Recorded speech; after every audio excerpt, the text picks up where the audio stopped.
Chapter 11. They came here in secret to play with their friends. If they were to be discovered, Su family or even Lu family would not be able to show their faces in public.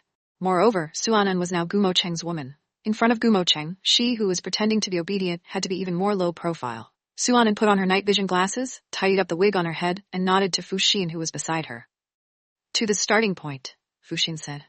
The match was very intense. The moment they charged out of the starting point, they had to focus all of their attention and not be distracted.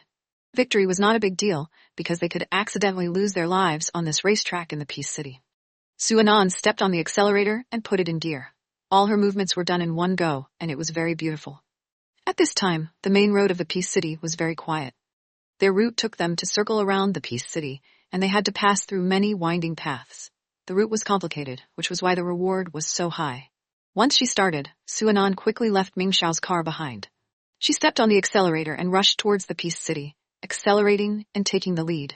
When she entered the tunnel, she slightly slowed down. This was a place where accidents happened frequently. There was only one car in the tunnel, and it was still a Porsche.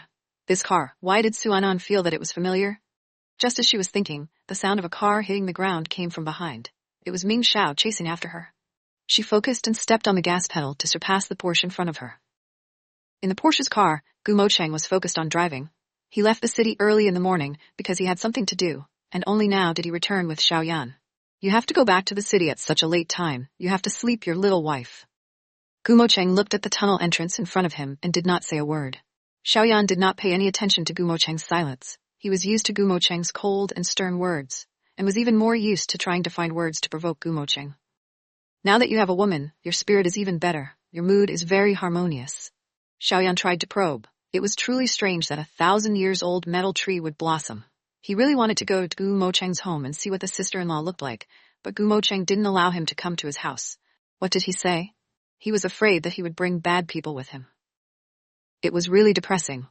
It was only when Han Longyi called the doctor of the clinic over that he saw Gumo Cheng's woman. Gumo Cheng acknowledged his words in his heart. It had been many years since he last touched a woman, so he was very interested in Suanan's body. Every time she touched it, he wouldn't be able to restrain the impulse that surged up inside him.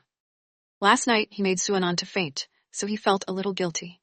As he was thinking, he turned to look at the jewelry that he bought for Suanan in the box beside him. That's not right. A lot of people in the Peace City had spread that the Gu family's leaders could not get close to women. That aspect is not good, Xiaoyan said as he deliberately looked at Gumo Cheng's lower body. Gumo Cheng turned his head and glared at him. Xiaoyan laughed and purposely said, "You can't be serious. Are you still interested in men?" "Xiaoyan," Gumo Cheng said coldly. "It's not me who said that, it's Han Longyi. All old men and women who sought him out for treatment were all gossiping about your sexual orientation." Just as he finished speaking, a car suddenly sped past him. As the window of the car was halfway down, the car caused a strong gust of wind to blow, scaring Xiaoyan, who was sitting in the front passenger seat, to jump. Fuck! What kind of person was that now? Following it was another car. "This is a car race," Xiaoyan said. He looked at Gumo Cheng and encouraged, "Gumo Cheng, you have to surpass them." More than 10 years ago, Gumo Cheng was a good racer and was considered the king of racers. At that time, no one dared to fight against him.